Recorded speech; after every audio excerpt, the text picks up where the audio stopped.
un passage de le 2 Thessaloniciens chapitre 2, verset 3.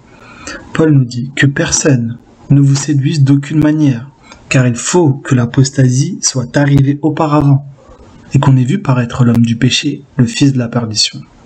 Il nous dit ça à quel moment? Pour faire référence à ce passage-là, pour ce qui concerne l'avènement de notre Seigneur Jésus-Christ et de notre réunion avec lui. Il nous dit de ne pas nous laisser facilement ébranler dans notre bon sens et de ne pas nous laisser troubler soit par quelques inspirations, soit par quelques paroles ou quelques lettres qu'on dirait venir de Paul, etc. Comme si le jour du Seigneur était déjà là. Non. Il faut que l'apostasie soit arrivée auparavant et qu'on ait vu paraître l'homme du péché, le fils de perdition. Aujourd'hui, peut-être certains catholiques pensent qu'on peut être tiède, avoir un pied à gauche, un pied à droite, un pied dans l'islam, un pied dans le bouddhisme, un pied dans telle ou telle religion. Encore le bouddhisme, je ne sais pas. Mais concernant l'islam, vous ne pouvez pas mettre un pied à gauche, un pied à droite. Ou bien reconnaissez que l'arbre est bon et qui produit du bon fruit, ou bien que l'arbre est mauvais et qui produit du mauvais fruit. Vous ne pouvez pas prendre de l'islam certains aspects qui vous semblent bons quand tout le livre est mauvais, quand toute cette religion est mauvaise. Vous savez, le fils de la perdition, c'est possiblement le Jésus que les musulmans attendent à la fin des temps. Le Jésus qui s'appelle Issa, qui est le Messie et qui est également prophète, que les musulmans attendent. Regardez ce que dit par exemple l'imam Nader Abou Anas. Fils de Marie. Il descendra près du minaret blanc à l'est de Damas. Là, il parle de Jésus. Dit, entre puis celui de la descente du prophète Isa alayhi salam, le prophète alayhi salam dit, entre-temps, Allah subhanahu wa ta'ala enverra le Messie, fils de Marie. Il descendra près du minaret blanc à l'est de Damas. Ce Jésus qu'ils annoncent, c'est un Jésus qui devrait venir à la fin des temps. Mais nous, les chrétiens, on devrait le croire ou pas? Regardez ce que nous dit Jésus. On lui posait déjà la question sur la fin des temps, sur la destruction du temple, plutôt, pardon.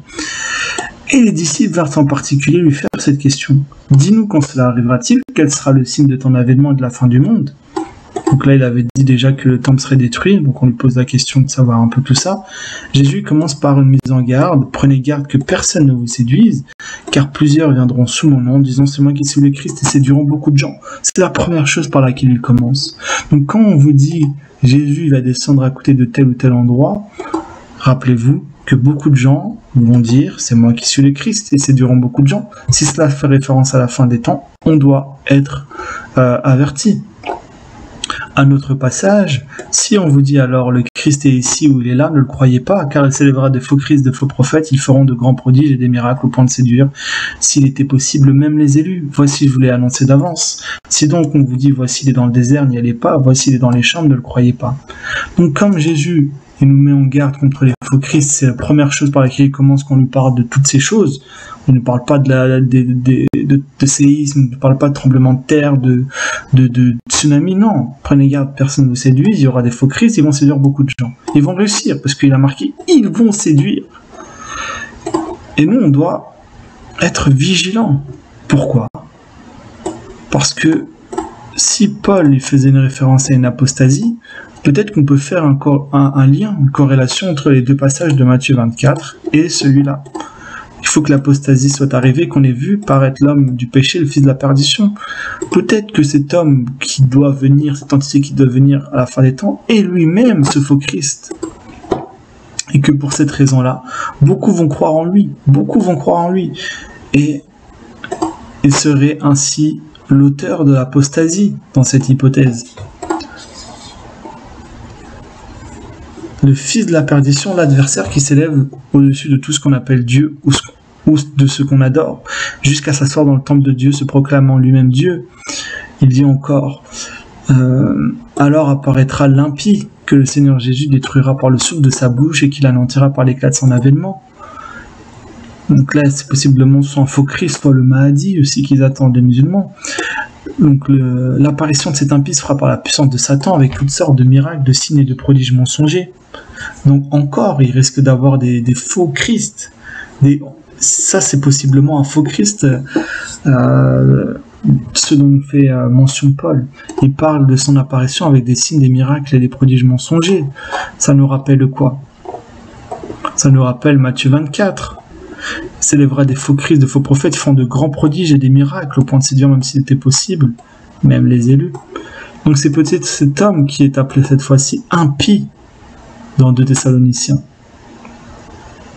qui va faire une apparition surnaturelle, comme descend ici. Je crois que les musulmans attendent ce Jésus-là avec des anges autour de lui. Donc on va sûrement voir des miracles avec la descente de cet homme. Qui, vous savez, Jésus dans l'islam, c'est qui?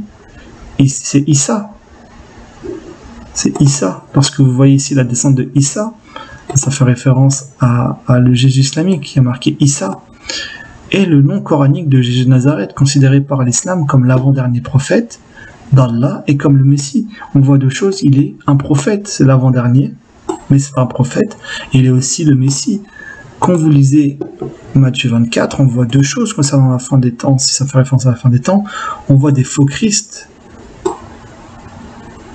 Le mot Christ, ça veut dire Messie, des faux Messies, d'accord? Rappelez-vous, Issa est un Messie dans l'islam, il n'est pas le fils de Dieu. Donc, à la fin va venir un Messie, mais Issa est aussi un prophète, on a vu, l'avant-dernier prophète d'Allah, et regardez comment est appelée la deuxième bête d'Apocalypse, le prophète, mais cette fois-ci c'est encore un faux prophète. Vous avez vu deux qualificatifs, faux prophète et faux Christ. Et regardez ce qu'est le Christ islamique.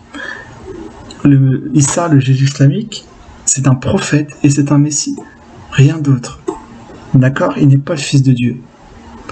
C'est exactement ce que dépeint l'Apocalypse.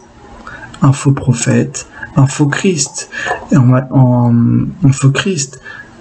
Plusieurs viendront sous mon nom disant c'est moi qui suis le Messie et séduiront beaucoup de gens. Donc là, Jésus peut-être qu'il nous faisait réaliser ce Jésus que les musulmans attendent. Le Messie, fils de Marie. Il descendra près du minaret blanc à l'est de Damas. Encore, il descendra près d'un minaret blanc à l'est de Damas, mais rappelez-vous de ce que Jésus disait. Si quelqu'un vous dit alors, le Christ est ici ou il est là, ne le croyez pas, car il s'élèvera des faux Christ, des faux prophètes. Ils feront des grands prodiges et des miracles, au point de séduire s'il était possible même les élus. Voici, je vous l'ai dit d'avance, avant même le Coran. Si donc on vous dit, voici il est dans le désert, n'y allez pas, voici il est dans les chambres, ne le croyez pas. Donc, peu importe ce que vont vous dire les musulmans, les imams, les chiites, les pasteurs, qui vont vous dire ça, encore une fois, ne croyez pas. Dit, entre-temps, Allah subhanahu wa ta'ala enverra le Messie, fils de Marie. Il descendra près du minaret blanc à l'est de Damas. À côté du minaret blanc à l'est de Damas. Si donc on vous dit, voici il est dans le désert, n'y allez pas, voici il est dans les chambres, ne le croyez pas. Donc, peu importe qu'il y ait des miracles, Jésus nous a dit, ils vont faire des grands prodiges et des miracles. Peu importe qu'on voit des anges à côté d'eux qui vont descendre et qui vont annoncer sa venue. Sachez que l'apparition de cet impie se fera par la puissance de Satan avec toutes sortes de miracles, de signes et de prodiges mensongers, possiblement pour égarer les musulmans qui vont ensuite faire normalement un djihad mondial. Regardez. Toutes sortes de prodiges mensongers avec toutes les séductions de l'iniquité pour ceux qui périssent parce qu'ils n'ont pas reçu l'amour de la vérité pour être sauvés. Ces gens, ils n'ont pas reçu l'amour de la vérité. Ils ont préféré prendre plaisir à l'injustice. Regardez, aussi Dieu leur envoie une puissance d'égarement pour qu'ils croient au mensonge. Afin que tous ceux qui n'ont pas cru à la vérité mais qui ont pris plaisir à l'injustice soient condamnés. Possiblement que voilà, les gens auront la haine, ils vont prendre plaisir à décapiter, persécuter les chrétiens. Pourquoi c'est possible? Parce que quand vous lisez Matthieu, Matthieu 24, verset 9, Jésus nous dit « Alors on vous livrera au tourment, on vous fera mourir, vous serez aussi haïs de toutes les nations à cause de mon nom. Alors on vous livrera au tourment et l'on vous fera mourir, et vous serez haïs de toutes les nations à cause de mon nom. »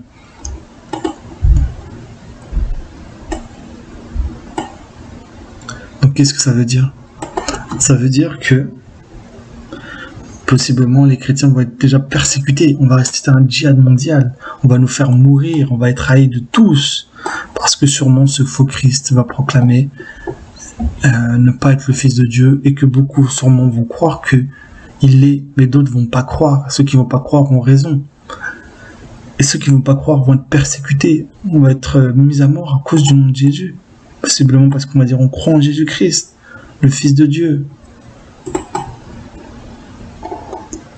Mais plusieurs succomberont, ils se trahiront, se haïront les uns les autres. Plusieurs faux prophètes s'élèveront, ils séduiront beaucoup de gens. Et parce que l'iniquité se sera accrue, sera augmentée, la charité du plus grand nombre se refroidira. Mais celui qui persévérera jusqu'à la fin sera sauvé. C'est possiblement comme un peu aujourd'hui. Là, beaucoup peut-être semblent hypnotisés, entre guillemets. Et certains vont dire, vas-y, même moi, j'ai même plus d'amour pour les uns pour les autres. Ça y est, j'ai envie de les tuer, Mais nous, on doit persévérer. Aussi, certains diront, mais comment ça se fait que ces prodiges vont arriver? C'est pas Dieu. On va avoir des miracles. Jésus dit, il y aura des faux miracles. On va avoir peut-être une apparition incroyable. Paul nous dit, ce sera des miracles et des prodiges mensongers. Avec la puissance de Satan. Certains vont dire, oui, mais il y a une prophétie dans l'islam qui est en train d'être accomplie. Regardez ce que dit Deutéronome, donc la Torah, par rapport aux prophéties qui s'accomplissent. S'il s'élève du milieu de toi un prophète ou un songeur qui t'annonce un signe ou un prodige, et qu'il y ait accomplissement du signe ou du prodige dont il t'avait parlé en disant, allons près d'autres dieux, des dieux que tu ne connais pas, et servons-les.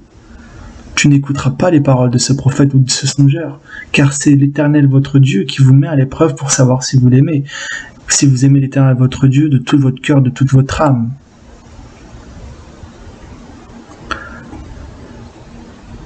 Donc, en gros, c'est comme une mise à l'épreuve. Parce que même si un prophète qui t'annonce un signe ou un prodige, encore comme peut-être un petit clin d'œil, un signe ou un prodige, encore, il t'annonce un signe ou un prodige, Jésus va descendre à côté d'un minaret blanc à l'est de Damas, et qu'il y ait accomplissement du signe ou du prodige, dont il t'a parlé en disant, allons près d'autres dieux, des dieux que tu ne connais pas et servons-les. Nous ne connaissons pas, nous ne connaissons pas ce Jésus qui a été pas crucifié, qui n'est pas fils de Dieu. Tu n'écouteras pas les paroles de ce prophète ou de ce songeur, car c'est l'Éternel votre Dieu qui vous met à l'épreuve pour savoir si vous aimez l'Éternel votre Dieu de tout votre cœur et de toute votre âme. Et rappelez-vous ici, si Jésus faisait référence à la fin des temps, prenez garde que personne ne vous séduise, il nous l'a déjà dit. Donc même si vous allez entendre des faux Christ, des Jésus islamiques, des Jésus qui vont faire des grands miracles, le pape va lui faire allégeance, les millions vont se convertir, sur BFM ça va citer peut-être la Shahada, ils vont faire la Shahada en direct, ça va être un monde incroyable, les gens vont faire les you et tout le monde devient musulman, l'amour, nanani, la paix, et ça aura l'air d'un monde de paix pendant quelques instants, une façade. Beaucoup vont croire, les athées, des blancs qui vont dire, oh mais regardez, c'est Jean-Philippe là, je suis en train de me dire, ouais, je croyais pas en Dieu, mais là c'est vrai qu'il y a des miracles, des choses incroyables, bah, c'est vrai que c'était l'islam, bravo les musulmans, ils vont sortir des klaxons, voilà, ça c'est une hypothèse, je vous fais un peu imaginer les choses. Et pendant un temps ça va peut-être apparaître, et ensuite normalement, après peut-être 3 ans et demi, devrait venir la véritable face de cette possible émir et de ce véritable Christ qui vont lancer comme une persécution des chrétiens. C'est comme aujourd'hui avec le pass peut-être sanitaire. Au début on nous dit oui, on nous fait évoluer gentiment peut-être vers un truc totalitaire. Petit à petit, c'est obligatoire pour seulement les vieux, les personnes âgées, c'est obligatoire pour les soignants, c'est obligatoire pour ci, après. Vous savez, c'est crescendo. Et l'islam ça va être possiblement comme ça. Un émir hyper connu, la venue d'un faux Christ que beaucoup vont croire.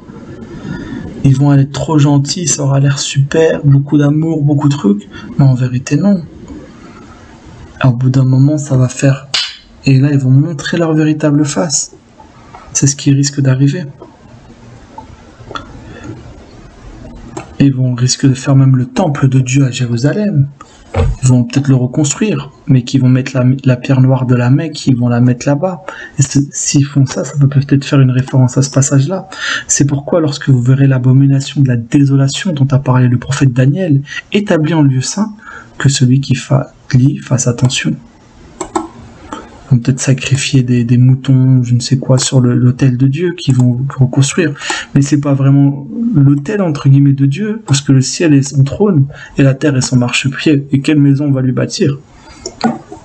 Donc ils vont réussir, possiblement.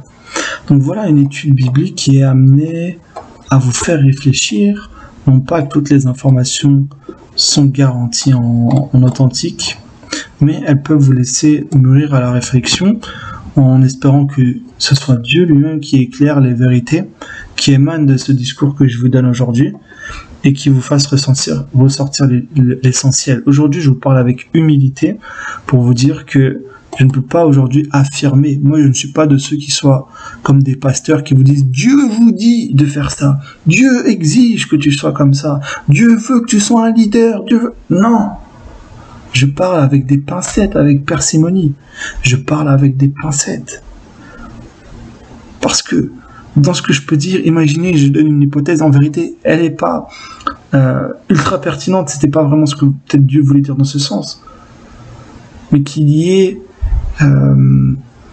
sur le reste de l'ensemble, beaucoup de vérité, mais que cette chose-là est fausse. Je préfère vous le dire que je parle au conditionnel. Et ce discours est amené à vous faire réfléchir. Non pas qu'il ne devrait être rejeté en totalité pour ce que je vous dis actuellement, mais au contraire qu'il devrait vous ramener à la réflexion, à ouvrir vos Bibles, à lire l'Évangile, à écouter l'Apocalypse en audio ou autre, et à vous faire une opinion. Quand, par exemple, ce passage-là, on vous dit Christ est là où il est là, ne croyez pas. Est-ce que ça fait référence à la première venue d'un faux Christ comme Issa, ou ça va faire référence à un deuxième faux Christ qui devrait apparaître après Issa? Voyez-vous? Donc on doit réfléchir et être prêt. Par contre, on l'avait vu, je vous ai fait une étude là-dessus, concernant le retour de Jésus, avec un parallèle dans l'Apocalypse, avec ce verset-là. Car comme l'éclair part de l'Orient et se monte jusqu'en Occident, ainsi sera l'avènement du Fils de l'homme. Ça raconte, entre guillemets, comme la venue du véritable Jésus, parce qu'on va vous dire Jésus, il est là, où il est là, où il est là. La venue du Fils de l'homme, elle sera de cette manière-là. Et il y a un passage, peut-être qui peut vous paraître surprenant, qui sort un petit peu qui sort, en fait, ce passage, on se demande où il sort. Parce qu'il est écrit en quelques lieux que soit le cadavre, là s'assembleront les aigles. Mais vous allez voir qu'on lit l'Apocalypse, et on semble trouver un parallèle entre les deux passages. Parce que là, on nous parle de la venue de Jésus, car comme l'éclair part de l'Orient se monte jusqu'en Occident, ainsi sera l'avènement du Fils de l'homme. Et là, on nous parle juste ensuite d'aigles qui s'assembleront en quelques lieux que soit le cadavre. Et quand on lit Apocalypse, attendez, je vais vous montrer quel passage d'Apocalypse.